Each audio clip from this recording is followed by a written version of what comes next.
This is a special podcast presentation from 700WLW.com. This is Casey Boland On Demand.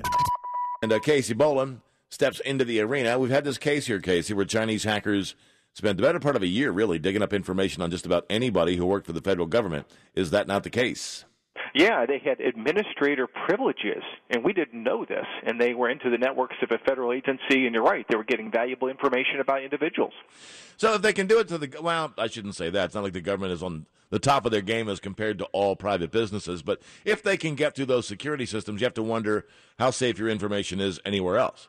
Yeah, because you keep hearing stories from major shopping retailers to large insurance company hacks. Yeah, is our information safe?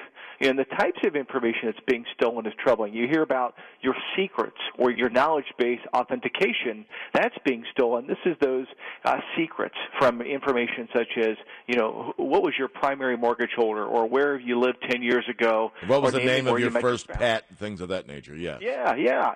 And boy, if somebody gets that type of information, that's a different type of breach than a credit card account number, because you're going to be made whole. Somebody has a credit card and racks up some charges, but with that type of information, if they're opening accounts without you knowing and running up debt, that can be very damaging to your credit. So what do you do? Well, it could be maybe you pay a monthly fee for a credit monitoring service.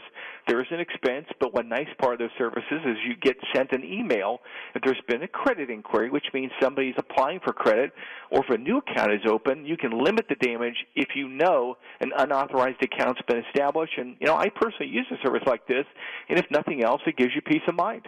You can have a fraud alert on your account. What specifically is that? Well, you go to each of the three major credit reporting agencies.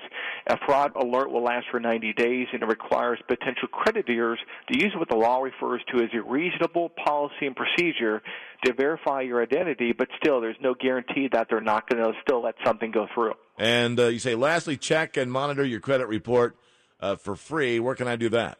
At annualcreditreport.com, so you can get one free credit report from each of the three major reporting agencies, and you may check with your credit card company. Some credit card companies, they'll give you free access to your credit report. All right. Well, Casey Boland, Hanghold Capital Management, we thank you very much. As always, we'll find out what Scott Sloan has coming up here just ahead. 700 WLW.